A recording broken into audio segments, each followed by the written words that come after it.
Welcome to another episode of Monday Munchies Keto Edition, where you, the viewer, decide on what recipe I'm going to make and see if it's any good.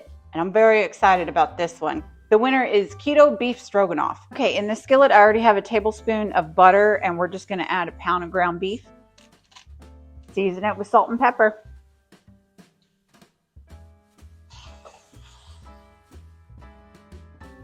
Before continuing, don't forget to vote in the next poll for Monday Munchies. It'll be under the community tab. Here's my problem. I only got 8 ounces of sliced mushrooms because I thought it said a half a pound. 8 ounces, half a pound. It says 1.5. So I only have a third of what I need. But you gotta do what you gotta do. We're working with it.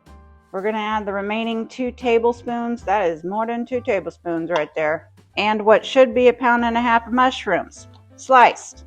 We're going to cook these until golden brown, about 7 minutes. It's been about 7 minutes. We're going to go ahead and add some salt, some pepper, and 1 garlic clove or half a teaspoon of minced.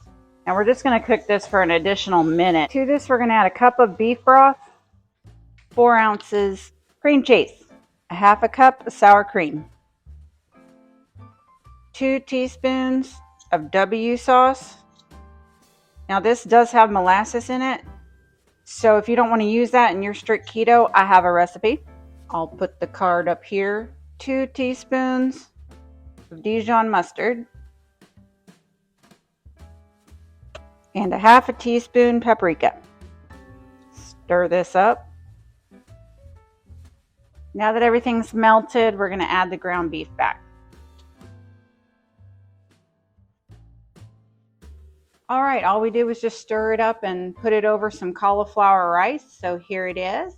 I've not tried it yet. It smells pretty good, but I will note, do the cream cheese with room temperature cream cheese.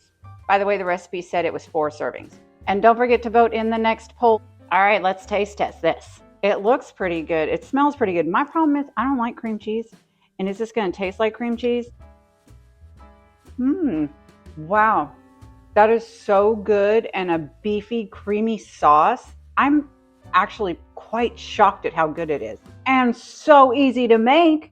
Y'all, thank you so much for liking, subscribing, and hitting that bell.